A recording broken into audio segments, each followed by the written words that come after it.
आदरणीय प्रधानमंत्री जी, प्रदेश की माननीय राज्यपाल आदरणीय श्रीमती आनंदीबेन पटेल जी, गोरखपुर के माननीय सांसद Shri Ravi Kishan Shukla ji, Gita press trust board के चेयरमैन श्री केशवराम अग्रवाल जी, जनरल सेक्रेटरी श्री विष्णु प्रसाद चांद गोटिया जी, ट्रस्टी श्री बैजनाथ अग्रवाल जी, ट्रस्टी पूनम चंद राठी जी, गीता प्रेस ट्रस्ट बोर्ड से जुड़े हुए सभी पदाधिकारीगण, सभी सम्मानित जनप्रतिनिधिगण, गोरखपुर के सभी आगंतुक महानुभाव और उपस्थित भाइयों बहनों, नए भारत के निर्माता, भारत माता के महान सपूत, भारत को वैश्विक पहचान दिलाने वाले आदरणीय प्रधानमंत्री जी का महायोगी बाबा गोरक्षनाथ की इस पावन धरा पर गीता प्रेस के शताब्दी महोत्सव के इस भव्य समारोह में मैं प्रदेश शासन की ओर से, प्रदेश की जनता की ओर से हृदय से स्वागत करता हूं, अभिनंदन करता हूं।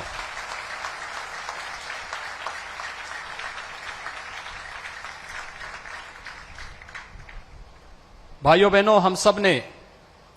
पिछले 9 वर्षों में भारत की विकास की एक नई यात्रा के साथ साथ आस्था और विरासत को मिल रहे सम्मान और वैश्विक स्तर पर भारत को मिल रही नई पहचान को देखा है। ये नया भारत जिसमें समग्र विकास की अवधारणा चरितार्थ होती हुई दिखाई दे रही है, तो साथ साथ भारत की गौरवशाली आस्था और विरासत को भी एक नई पहचान मिली है। हम में से हर व्यक्ति जानता है, योग भारत की अति प्राचीन विधा रही है, लेकिन पहली बार योग वैश्विक मान्यता प्राप्त हुई है। जब 21 जून की तिथि संयुक्त राष्ट्र संघ के द्वारा विश्व योग दिवस के रूप में मान्यता देकर के आदरणीय प्रधानमंत्री जी के प्रस्ताव को वैश्विक मान्यता दी और वर्तमान में 180 देश भारत की ऋषि परंपरा की इस प्रसाद के साथ, इस उपहार के साथ जुड़ करके भारत के प्रति कृतज्ञता ज्ञापित करते हैं। कुंभ को विश्व की मानवता की अमूर्त सांस्कृतिक धरोहर के रूप में मान्यता देकर के प्रयागराज कुंभ को वैश्विक मान्यता दिलाने का कार्य 2019 में देश ने भी और दुनिया ने भी देखा है। और भारत की गौरवशाली आस्था के प्रति सम्मान और उनकी पुनर्स्थापना का कार्य किस रूप में होना है, यह आपने बाबा विश्वनाथ के धाम को देखा होगा। काशी में बाबा विश्वनाथ का धाम हो या केदारनाथ में नई केदारपुरी, बद्रिकाश्रम में पवित्र बद्रीनाथ धाम हो या महाकाल में महालोक की पुनर्स्थापना का कार्यक्रम और 500 वर्षों के इंतजार को समाप्त करते हुए अयोध्या में श्री राम जन्मभूमि पर भगवान श्री राम के भव्य मंदिर के निर्माण का कार्य, ये सभी एक एक करके आज होते हुए दिखाई दे रहे हैं।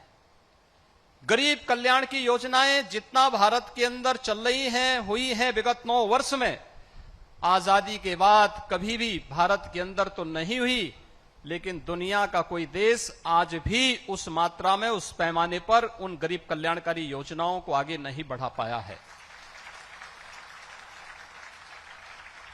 गीता प्रेस अपने 100 वर्ष की एक शानदार यात्रा को लेकर के आगे बढ़ा है और शानदार यात्रा में इन 100 वर्षों में विगत 75 वर्षों में कोई प्रधानमंत्री गीता प्रेस में आज तक नहीं आ पाया, क्योंकि गीता प्रेस भारत की मूल आत्मा को झंकृत करता है, उसको जागृत करने का कार्य करता रहा है। और उसे पहली बार भारत के किसी यशस्वी प्रधानमंत्री जी के द्वारा सम्मान दिया गया है। और मैं आदरणीय प्रधानमंत्री जी का इसके प्रति भी आभार व्यक्त करता हूं कि 2021 के गांधी पीस प्राइज के लिए भी गीता प्रेस के योगदान को सम्मानित करने का कार्य आपकी अध्यक्षता में गठित जूरी ने किया। यह न केवल गीता प्रेस का बल्कि भारत की उस हर धरोहर का सम्मान है जो हमारी पहचान है और जो भारत को एक नई पहचान के साथ आगे बढ़ाने का कार्य करता है। आज भाइयों बहनों, हम सब जानते हैं 1923 में इस गोरखपुर में सरदेव सेठ जी, श्री जयदयान गोयनका जी ने एक किराए के भवन में अपने कुछ सहयोगियों के साथ एक प्रेस की स्थापना की थी। उस छापाखाने को भी अभी आदरणीय प्रधानमंत्री जी ने अवलोकन किया। और गीता प्रेस इन 100 वर्षों में अनेक उतार चढ़ाव को देखते हुए आज लगभग 100 करोड़ प्रकाशन करने की ओर अग्रसर है। भारत की विशुद्ध सनातन धर्म से जुड़ी हुई भारत की प्रत्येक भाषा का प्रकाशन आज भारत के लगभग हर घर में मौजूद है। यह हर भारतीय को गौरवान्वित करता है, उसके अपने मूल के साथ जोड़ने का कार्य करता है। एक और आस्था का सम्मान और दूसरी तरफ विकास की नई यात्रा को ध्यान में रख करके देश के अंदर जो कुछ भी देखने को मिला है, ये तो गोरखपुर का वासी हर व्यक्ति जान रहा है। 30 वर्षों से बंद गोरखपुर का खाद कारखाना आज अपनी 110% क्षमता से कार्य कर रहा है। गोरखपुर में एम्स कोई सब कल्पना भी नहीं करता था, लेकिन वह भी आज साकार हुआ है और भव्य रूप से गोरखपुर का एम्स पूर्वी उत्तर प्रदेश, पश्चिम उत्तर बिहार और नेपाल के एक बड़े भूभाग को बेहतर स्वास्थ्य की सुविधा उपलब्ध करा रहा है। गोरखपुर में और पूर्वी उत्तर प्रदेश में इंसेफ्लाइटिस जैसी बीमारियों के समाधान के लिए आईसीएमआर के एक रिसर्च सेंटर की स्थापना का कार्य इसी गोरखपुर में हुआ है। और यही गोरखपुर है रामगढ़ ताल, जो गोरखपुर की आपराधिक गतिविधियों का अड्डा था, आज शानदार सरोवर के रूप में अपनी एक नई पहचान बना रहा है। एक नई कनेक्टिविटी के साथ उड़ान योजना के अंतर्गत 2017 के पहले गोरखपुर में केवल एक फ्लाइट थी, आज 14 फ्लाइट गोरखपुर से चल रही हैं। और नए भारत की नई ट्रेन वंदे भारत के रूप में भी आज गोरखपुर से लखनऊ के लिए और जोधपुर से अहमदाबाद के लिए आदरणीय प्रधानमंत्री जी के कर कमलों से कुछ ही देर में प्रारंभ होने वाला है।